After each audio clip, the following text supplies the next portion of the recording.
Sejam bem-vindos a mais um Direito Bancário em Debate, manhã em que discutimos os assuntos mais relevantes para a sua advocacia bancária e para que ela se torne uma advocacia diferenciada. É muito bom ter vocês aqui. Tô vendo, meu amigo Anderson Chadid, um grande abraço, Anderson. Doutora Andressa, doutora Carol, doutora Rosângela, doutor Márcio, sejam todas bem-vindas, todos bem-vindos. E como aquele compromisso nosso, eu compartilho conhecimento com vocês, mas vocês também têm que ter o compromisso de compartilhar conhecimento com seus amigos, suas amigas advogadas. Então pega aqui embaixo este aviãozinho, compartilha para uma amiga, 2, 3 advogadas, advogados que precisam saber mais sobre direito bancário. E no encontro de hoje eu quero comentar aqui com vocês sobre um julgado TJ de São Paulo que foi divulgado no Migalhas esta semana, um julgado importante sobre assinatura por biometria em relação a pessoas idosas. Um julgado muito importante que pode te induzir ao erro se você não souber o que eu vou te falar aqui hoje, daqui a pouquinho. Então, vai entrando aí e lembrando as nossas regrinhas de participação. Você que quer participar comigo aqui, fazer perguntas, tem 2 caminhos. O primeiro é você entrar ao vivo comigo aqui, apertando esse sinalzinho de mais e mandando a sua perguntinha ao vivo para mim. Mas lembrando, eu não posso tirar a consultoria do seu caso concreto. Você vai fazer pergunta abstrata sobre dúvidas jurídicas que você tem no seu dia a dia. E a outra forma é por escrito aqui embaixo. Nessa interrogaçãozinha, você também pode mandar a sua pergunta por escrito, como também as pessoas que mandaram ontem na caixinha de perguntas, e eu vou respondendo aqui ao longo da nossa live de hoje. E eu vou abrir aqui o julgado para eu comentar com vocês. Daqui a pouco a gente posta aí o número do julgado. O número do julgado é do TJ de São Paulo, tá, pessoal? Anota aí, é 10.74/2022.8.26.0002. Depois eu repito esse julgado para vocês ou compartilho aqui embaixo logo para vocês aqui. Mas o que esse julgado trata? Qual que é o assunto principal aqui dentro, né? Segundo o acórdão que foi formado, e aí tem uma ementa que foi lavrada, constou o seguinte: contratação de empréstimos com autenticação por biometria facial por aposentados é proibida pela Instrução Normativa do INSS número 28 de 2008. Este é o conteúdo da ementa. Lembrando, esse processo é de 2022. Então temos que tomar cuidado com o que a gente fala, porque o que acontece? Quando a gente repete as coisas como se fosse um papagaio, a gente corre um sério risco de falar besteira. E por isso que eu estou aqui para ajudar vocês a não falar besteira no seu dia a dia, no seu conteúdo aqui na rede social e nem nas suas petições iniciais. Aqui, apesar de esta pessoa ter logrado êxito nesta demanda judicial, eu tenho que chamar a sua atenção para o seguinte fato. E aí eu quero pegar aqui o trecho do voto, está lá na página 5 deste voto, eu quero comentar aqui com vocês. Aí ele vem e comenta o seguinte: é disso que a contratação de empréstimos com autenticação por biometria facial por aposentados é proibida pela Instrução Normativa 28 do INSS. Aí ele cita o artigo 5º e 6º.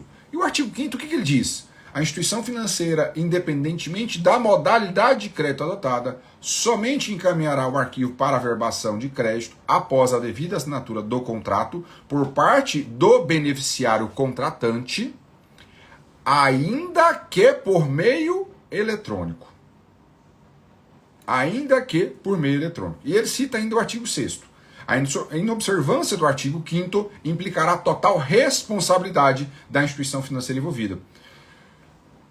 A operação será considerada irregular e não autorizada, sendo motivo de exclusão de consignação. Prestem atenção no que eu vou falar aqui agora, pessoal. Então dá tempo de você compartilhar essa live com a sua amiga, seu amigo advogado. Compartilha com 3 aí. Vamos fazer esse compromisso de a gente bater 100 pessoas aqui na live hoje.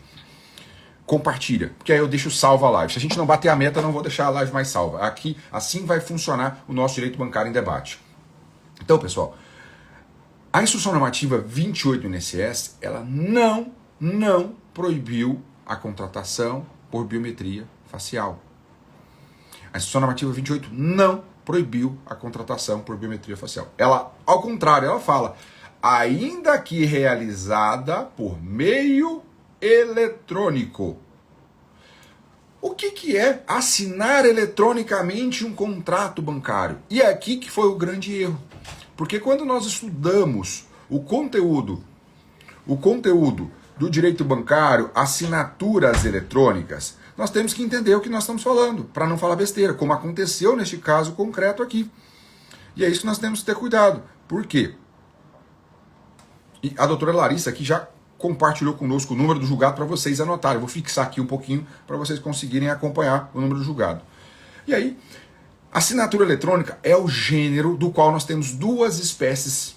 A assinatura digital, que é uma primeira espécie, que é aquela assinatura que nós, operadores do direito, defensores e advogados, utilizamos para peticionar nos processos judiciais. Então é assinatura digital por certificação digital.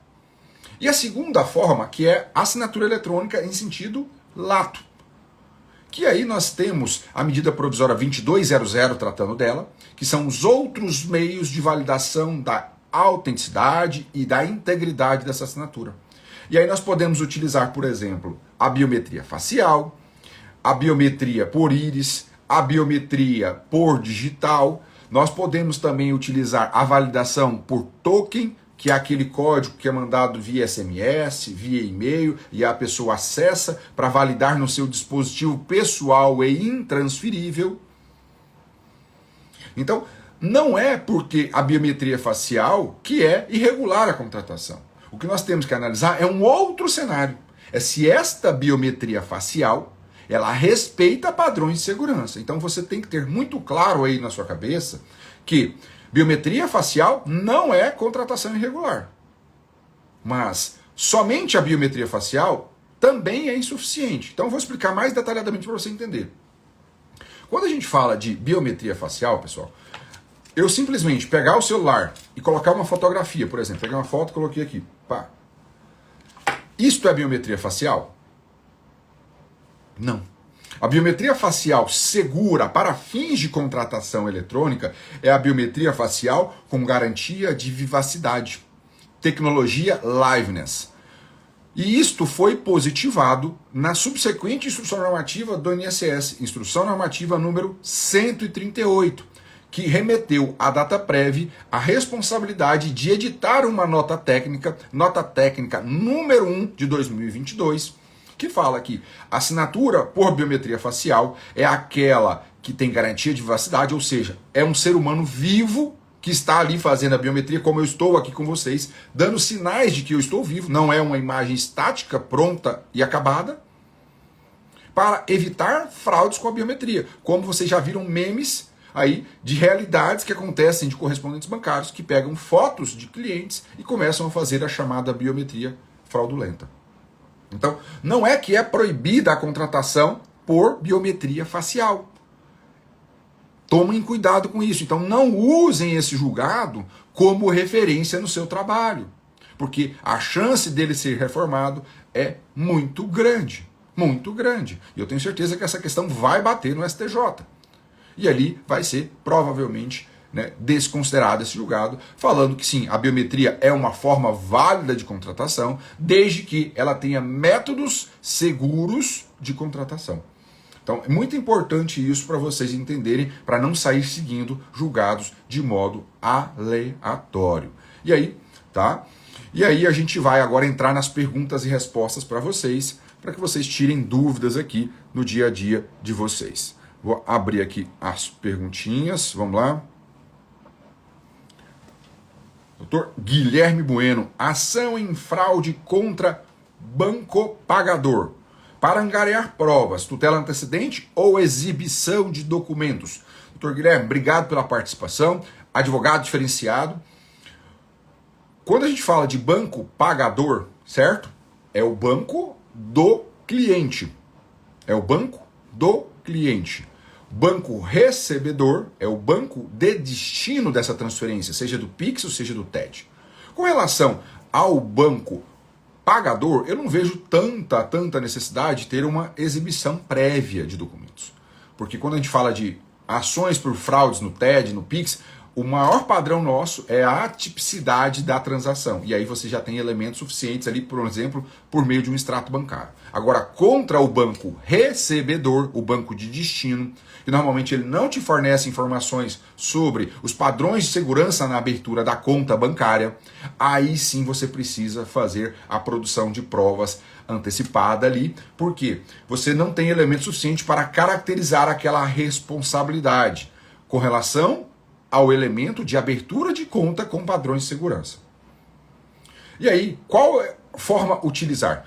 Há muito tempo eu vinha falando para vocês para a gente usar ação probatória autônoma, porque muitos tribunais têm dado sucumbência nesse caso.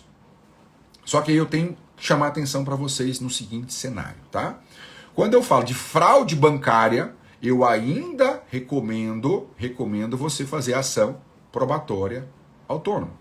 Agora, quando é contrato bancário, temos que tomar cuidado com um precedente recente do STJ, e eu já comentei aqui no Direito Bancário em Debate com vocês, e está salvo lá no meu canal do YouTube. O STJ, num julgado novo, falou o seguinte: na tutela antecedente, não tem discussão sobre reconvenção. Mas na ação probatória autônoma, o banco pode vir fazer uma reconvenção e aí pedir a condenação do autor ao pagamento do título que está ali sendo pedido naquele processo. Então, quando eu tenho ações revisionais, faça tutela antecedente de exibição de documentos. Quando for situações de fraudes bancárias, ação probatória autônoma, tá? Este é o caminho que eu digo para vocês, tá, Guilherme? Vamos ver se tem querendo alguém participar ao vivo comigo aqui, senão a gente avança nas perguntinhas. Mais uma perguntinha. Banco pode condicionar refinanciamento à instalação de rastreador? Vamos lá. Primeiro ponto. Refinanciar uma dívida, renegociar uma dívida, é uma mera liberalidade da instituição financeira. Ela não é obrigada a refinanciar.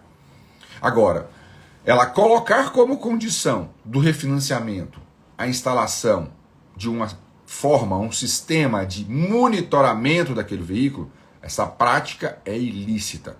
E não é só ilícita pela venda casada, porque na verdade os bancos não podem invadir a intimidade, a privacidade das pessoas, monitorando o uso do veículo.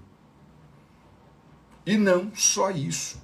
O banco não pode utilizar de meios alternativos para fazer execução forçada, sem determinação judicial. Se o banco quer apreender o veículo, ele que vá para a busca e apreensão e faça a medida. Isso não pode ser medida. E o segundo detalhe, se esse rastreador é uma condição, por exemplo, para segurança apenas do consumidor, ele contratar uma proteção veicular como se fosse um seguro, né, para que ele ache o veículo, o banco não pode ter acesso a essa informação. O banco não pode ter acesso a essa informação. Não pode. Porque essa informação é íntima do consumidor. Então, é uma prática abusiva esta conduta que condiciona esta situação. Mais perguntinhas? Para revisional de CDC de veículo, precisa do extrajudicial primeiro ou ingressa logo? Quem me conhece sabe que eu prezo muito pela fase extrajudicial. E quando falamos de revisional de contratos de financiamento de veículo, eu entendo que você, apesar de ter o contrato nas mãos, tem uma série de encargos cobrados adicionalmente que demandam uma diligência junto ao banco. Se você vai discutir apenas juros remuneratórios ou capitalização de juros, e tendo o contrato em mãos, você pode partir para o judiciário, sem problema algum. Mas, se você está discutindo tarifa de cadastro, se você está discutindo tarifa de avaliação, venda casada de seguro, tarifa de registro do contrato, você necessariamente precisa passar pela fase extrajudicial. Senão, você tem a chance de ter a improcedência do pedido da revisão destes encargos, muito cuidado com isso na sua prática. Quando você adota o padrão de fazer notificações prévias, você traz mais segurança para o resultado do seu processo. Não há certeza de ganho, mas maximiza a potencialidade de êxito na sua demanda. Então, muito cuidado com isso, tá bom? Mais perguntinhas que a gente tem aqui. Cibele Martins. Notificado o banco e nada dos contratos. Como ingressar com a ação de superendividamento? Dúvida recorrente da prática, porque realmente os bancos dificultam o fornecimento de documentos nas ações de superendividamento. O que eu sugiro na prática? Reúna as documentações que você tem, prove que você notificou todos eles, então não vá para a ação sem ter pelo menos a tentativa extrajudicial. Então notifique todos os credores de dívida de consumo. Passou o prazo ali de 10 dias, seja pelo Gov, seja pelo Bacen, passou o prazo, não tem resposta, ingresse com a sua ação. Abra um tópico de exibição de documentos e peça para que o juiz determine aos credores que exibam os documentos antes da audiência. E você ainda utiliza este argumento para não apresentar o plano de pagamento de imediato na sua petição inicial, porque é impossível você levantar todas as dívidas e fazer um plano de pagamento sem ter acesso à documentação. Então, use este caminho para você trabalhar aí com as suas ações de superendividamento e não ficar esperando indefinidamente resposta de banco. E lembrando, hein, pessoal, chegamos a 73 pessoas na nossa live aqui já. Para a gente salvar essa live lá no YouTube com minutagem para vocês detalhando ponto a ponto para facilitar depois vocês buscarem. Nós temos que bater a meta de 100 pessoas aqui hoje, hein? Vamos mais perguntinhas aqui.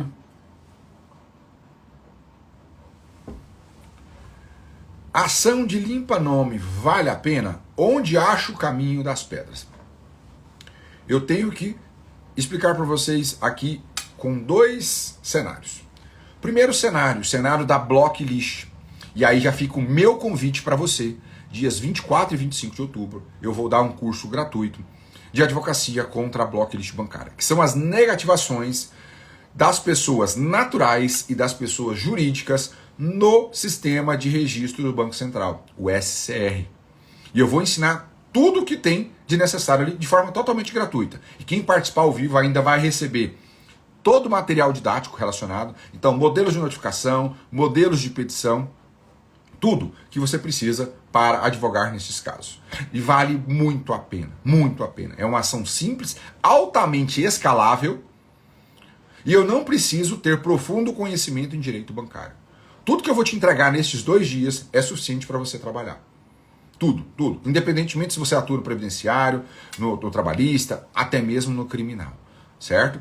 Agora, tem um outro caminho, que é o caminho do tal do Serasa Limpa-Nome, que é a cobrança extrajudicial de dívidas prescritas. Aí é uma outra discussão. Este cenário eu ensino no curso de advocacia bancária diferenciada, eu tenho uma aula específica sobre isso, eu entrego modelos de notificação, modelos de petição, para você trabalhar com isso. Esta ação de Serasa Limpa-Nome ainda não é um nicho escalável.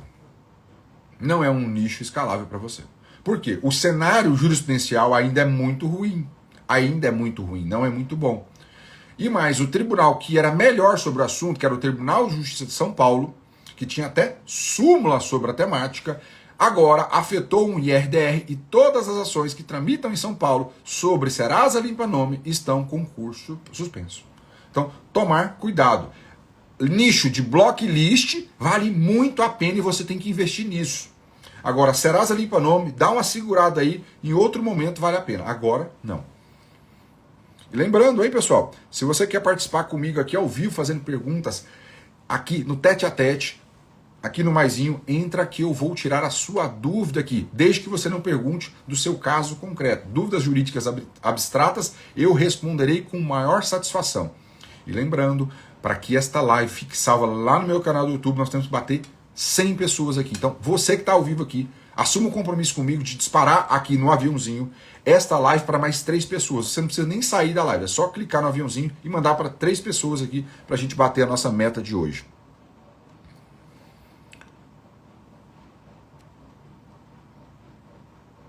Vamos lá, mais perguntinha. Como analisar um contrato que já teve renegociação ou portabilidade? Quando falamos de revisional de contratos renegociados, você vai ter que sempre analisar a cadeia de contratos. Então, se eu tenho um contrato anterior que foi renegociado por um segundo contrato, eu vou analisar os 2 contratos. E eu vou analisar os 2 de modo isolado, como se fosse 2 revisionais. Então, analiso o primeiro contrato, identifico todas as abusividades e coloco na minha petição inicial. Analiso o segundo contrato, vejo todas as abusividades e coloco na mesma petição inicial. Lembrando, quando eu tenho renegociação de contratos, colocar tudo no mesmo processo. Não fatie estas demandas, porque vai acontecer de o banco atravessar a tese de litigância predatória, ele vai querer te atrapalhar e vai te atrasar. Então coloque na mesma demanda. Faça isso. Professor, mas tem diferença no cálculo? Tem diferença. Por quê? São 2 contratos. Então você vai calcular o primeiro e considerar o que você já pagou e pedir a repetição do indébito.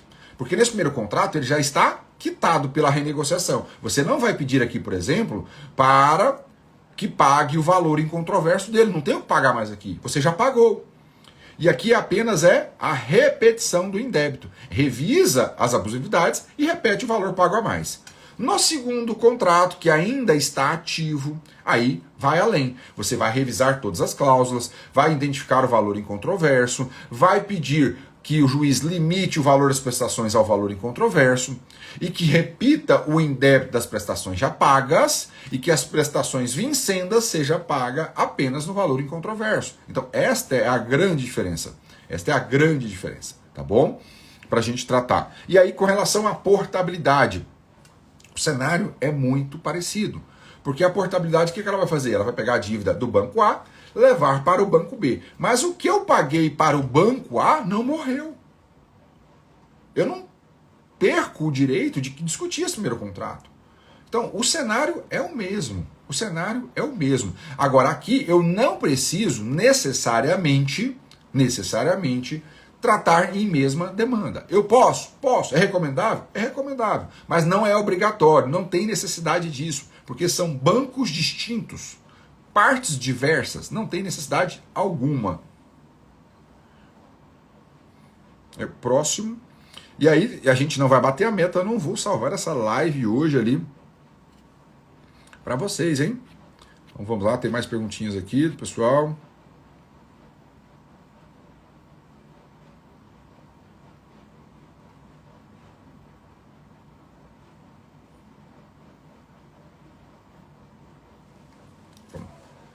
Podemos utilizar a mesma série temporal de alienação fiduciária de veículo para empréstimo de garantia de veículo?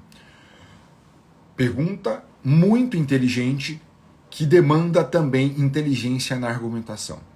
Pessoal, quando eu vou comprar um veículo, seja usado ou novo, eu tenho a série temporal lá, aquisição de veículo. Mas quando eu já tenho o veículo e tomo um crédito e dou o meu veículo em garantia, não existe série temporal no sistema do Bacen. E aí você tem que usar o quê? Lei de introdução às normas do direito. Como eu não tenho uma norma específica que é a série temporal, eu preciso usar da analogia. Qual é a série temporal mais análoga a esta situação?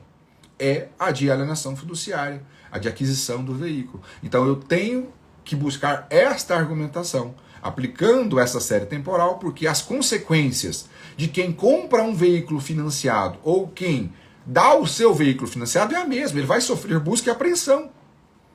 Os riscos contratuais são os mesmos, porque há um bem em garantia. Então, a série tem que ser aplicada por analogia e você deve trabalhar isso na sua inicial. Ó, tem gente pedindo para entrar ao vivo aqui, vou aceitar aqui. Lembrando, Luiz Henrique, eu vou aceitar seu convite. Não fale do seu caso concreto do escritório. Já comece com a pergunta: qual é a sua dúvida jurídica em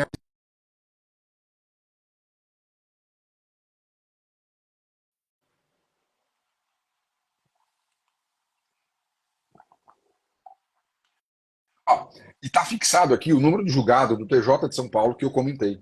Bom dia, doutor. Tudo bem? Bom dia, doutor. Tudo bem? Seja Prazer. bem-vindo. Prazer é nosso. Inclusive, até por coincidência, essa pergunta da alienação fiduciária foi minha também. Ah, que bacana, que bacana. Fico feliz. Vamos lá, doutor. Se tratando de consórcio de veículos, é possível elidir a mora? Porque a gente trata sempre essa questão de juros remuneratórios e capitalização de juros, né? E num consórcio de veículo, como não há essa presença, como fazer para elidir a mora numa busca e apreensão, por exemplo? Então, o consórcio ele tem um cenário completamente diferente, doutor Luiz Henrique, porque nem é considerado tipicamente como um contrato bancário. Ele tem regulação própria. Nós temos a lei do consórcio que vai regulamentar. Então, os encargos que são cobrados ali são diversos de um contrato de financiamento de veículo, por exemplo, bancário. É diferente a realidade do consórcio. E nós não temos a cobrança destes juros remuneratórios. Nós temos o quê? Taxa de administração, seguros e outros encargos acessórios previstos na própria legislação.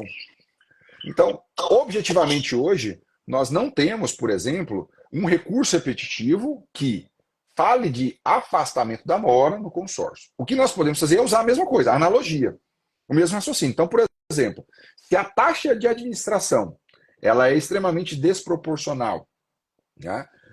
E aí, neste caso, ela acaba onerando excessivamente o consumidor, a gente poderia buscar uma analogia com a taxa de juros e tentar afastar a mora ali na busca e apreensão, nesses casos de consórcio. Porque há uma alienação fiduciária também, como acontece no financiamento.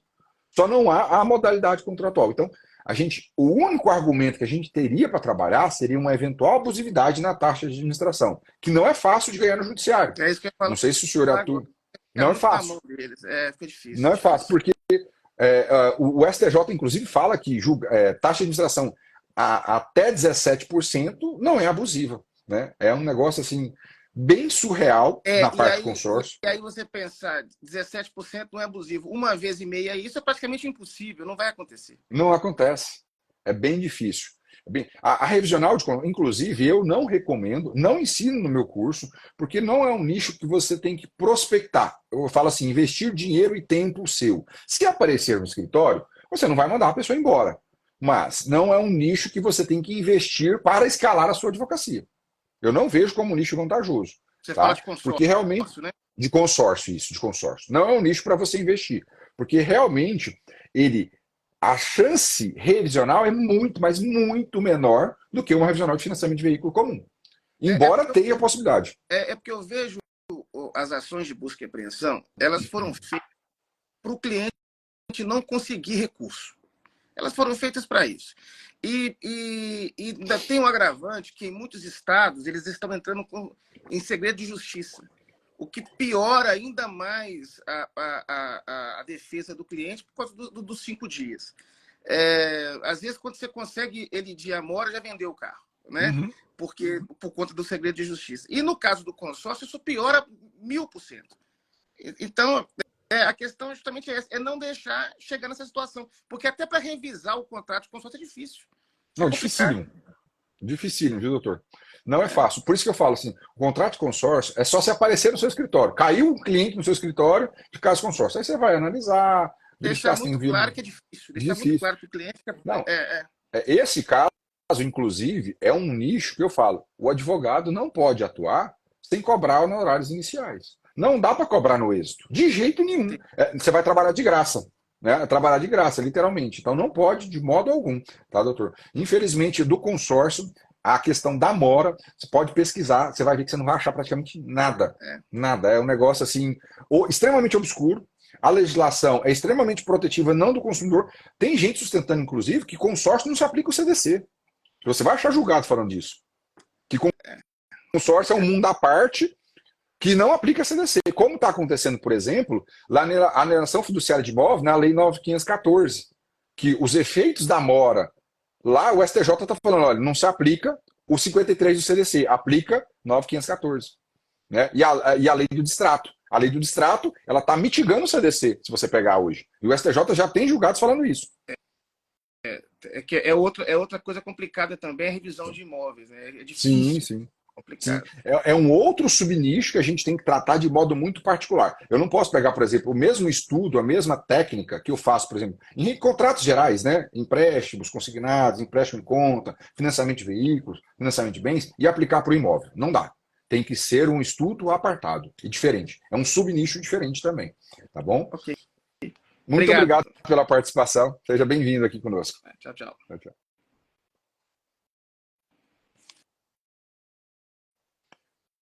Próxima perguntinha aqui. Vamos ver quem que eu não respondi aqui ainda. Tem bastante.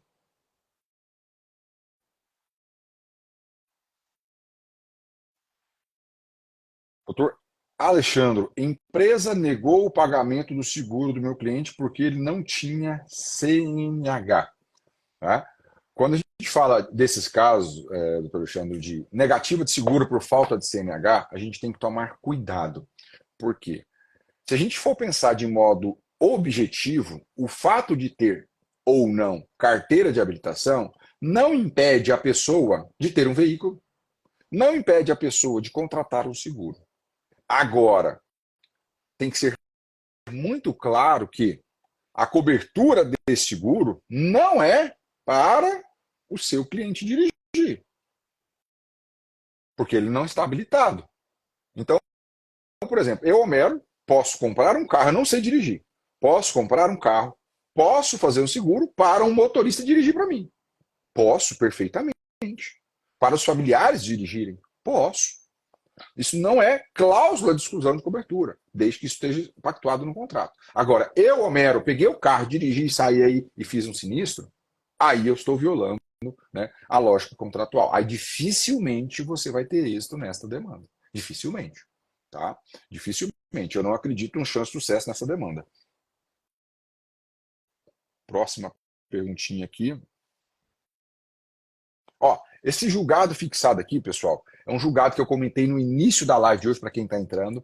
E essa live vai ficar salva lá no YouTube se vocês já me ajudarem a chegar a 100 pessoas aqui hoje. Então, se chegar a 100 pessoas, compartilha a live. A gente vai compartilhar esta live com comentário desse julgado que está aqui para vocês, tá bom? Vou remover essa fixação para a gente avançar aqui. Próximo. Perguntinha aqui.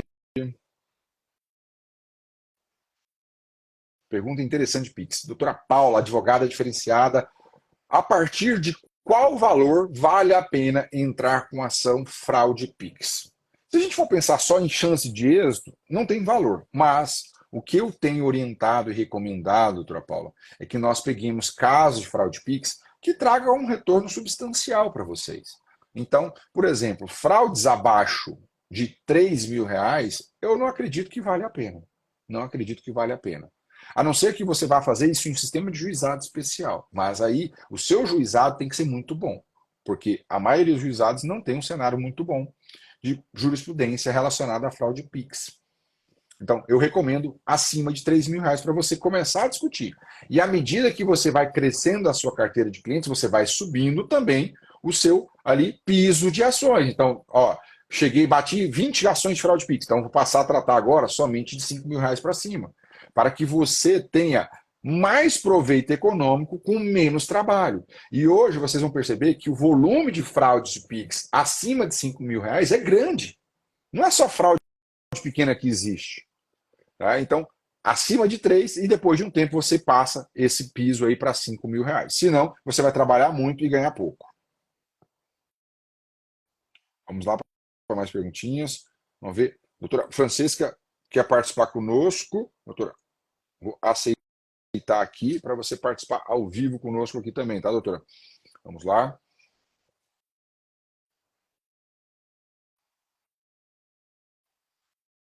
De direito bancário. Bom dia. Tudo bem, doutora? Bom dia, tudo Tudo bem? jóia. Qual que é a dúvida da doutora? Pode perguntar que a gente está à disposição. Não, eu só pensei que fosse alguma live, o senhor explicando alguma coisa, Ah, né? sim, sim, não tem problema então. Eu vou tirar e aí depois, se a senhora tiver alguma dúvida, pode perguntar, tá bom? Obrigado por participar. Tá bom, obrigada. Próxima. canal do YouTube, pessoal, é Professor Homero Medeiros. É só jogar lá no YouTube, Professor Homero, vocês vão conseguir acessar meu canal do YouTube. E as lives a gente tá fazendo e salvando lá, minutando essas lives para você entrar de minuto em minuto e ver os assuntos. Fica mais fácil para você assistir depois também, tá? Vamos lá. Próximo. Aqui.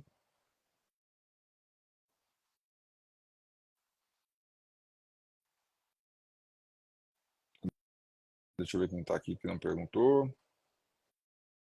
Essa aqui é interessante. Contrato sem menção de juros. Peço anulação e danos morais?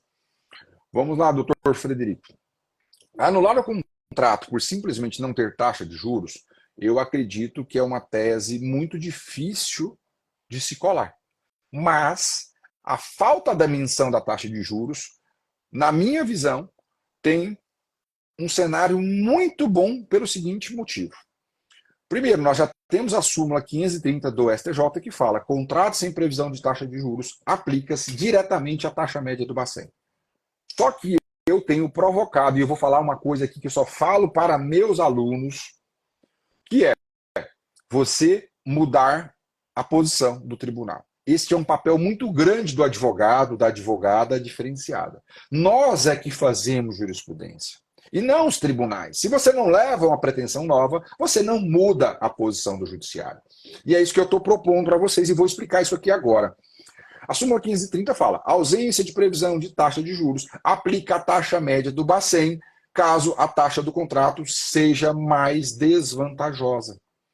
Mas eu recomendo e sugiro e tenho sustentado que vocês passem a utilizar um novo argumento. Anotem: parágrafo único do artigo 54D do Código de Defesa do Consumidor.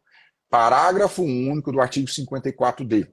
Pessoal, este artigo aqui é o melhor dispositivo da lei de superendividamento. E ele vai se aplicar não só para quem é superendividado. Neste caso aqui, é um caso clássico. Por quê? Quando eu falo de contrato bancário, o CDC tem o artigo 52, tem o 54, que trata do quê? Do dever de informação e esclarecimento. O contrato tem que prever de modo expresso quais são as taxas de juros praticadas.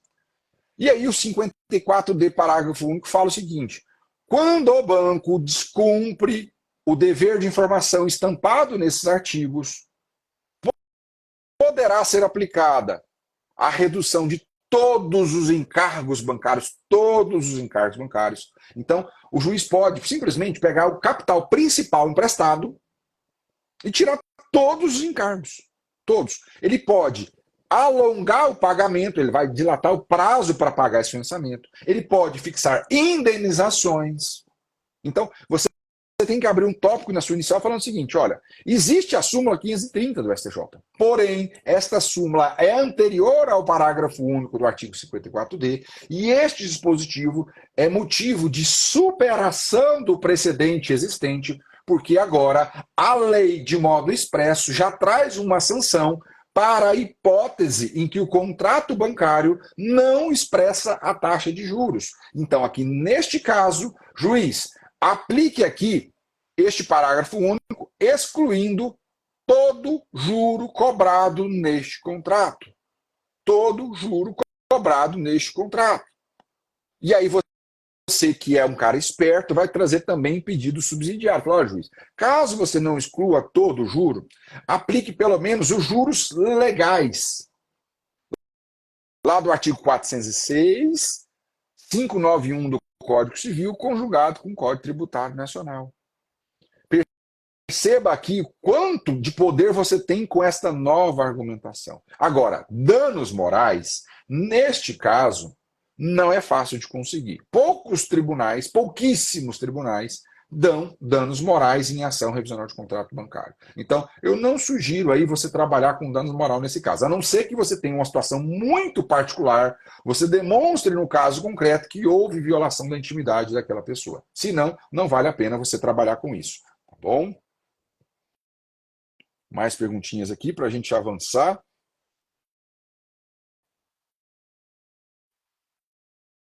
Deixa eu ver se tem mais alguém que eu não respondi. Essa aqui. TED na conta e uso do dinheiro Convalesce o consignado mediante fraude da assinatura? Não deve convalescer. Tem julgado que fala que convalesce? Tem. Tem julgado que fala que convalesce. Mas você que é advogada diferenciada, que você está aqui essa hora da manhã comigo aqui, buscando aprimorar a parte da advocacia bancária, você tem que defender sempre que, neste caso, o fato de o dinheiro ter caído na conta não convalesce, não estabelece vínculo jurídico. O contrato firmado sem assinatura do consumidor ou o contrato fraudado, ele é um contrato que não é capaz de ser convalescido. E não é só pela falta de assinatura, é por falta de cumprimento de todos os deveres do CDC de informação e esclarecimento. O consumidor, antes de contratar, ou seja, previamente, tem que ser informado e esclarecido. E ele tem que receber uma minuta do contrato, ele tem que receber o contrato, ele não recebeu nada disso. Então não se convalesce. Ele tem, além do vício na assinatura, ele tem um vício informacional gravíssimo. Então não pode convalescer. E é isso que você vai trabalhar na sua inicial, certo? Mais uma perguntinha para a gente fechar e depois, ó, um abraço de Santa Catarina. Um abraço para vocês também aí, Santa Catarina. Terra linda, maravilhosa, né? Mais uma para a gente responder.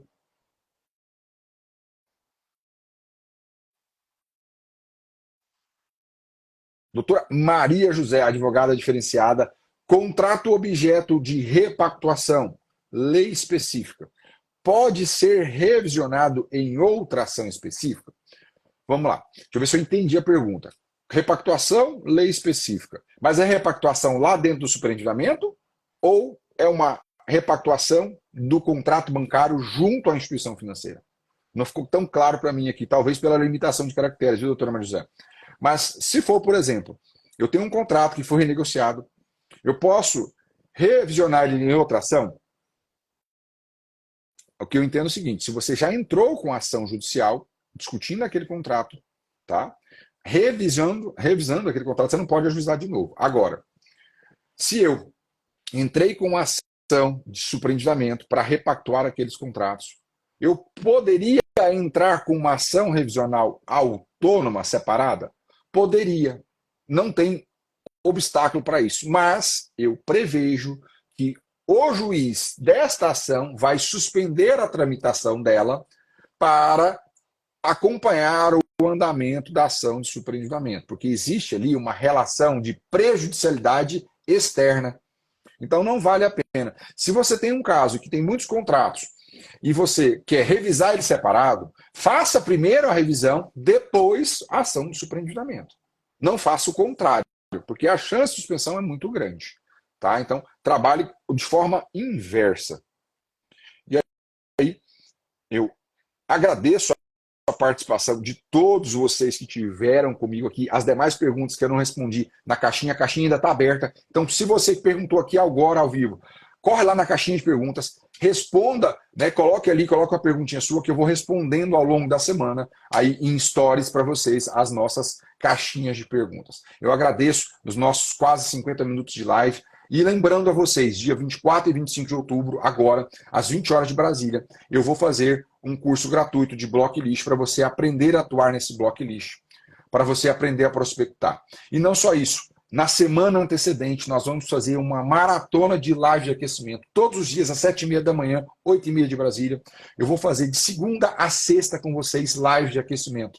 Então preparem aí, porque vocês têm que ter muita energia para enfrentar essa semana de aquecimento, que eu vou trazer muito conteúdo legal para vocês ao longo da semana antecedente, começando aí depois do feriado do Dia da Criança. A gente vai começar do dia 16 em diante, e aí muita live para vocês aqui aprenderem muito, participarem ao vivo comigo aqui.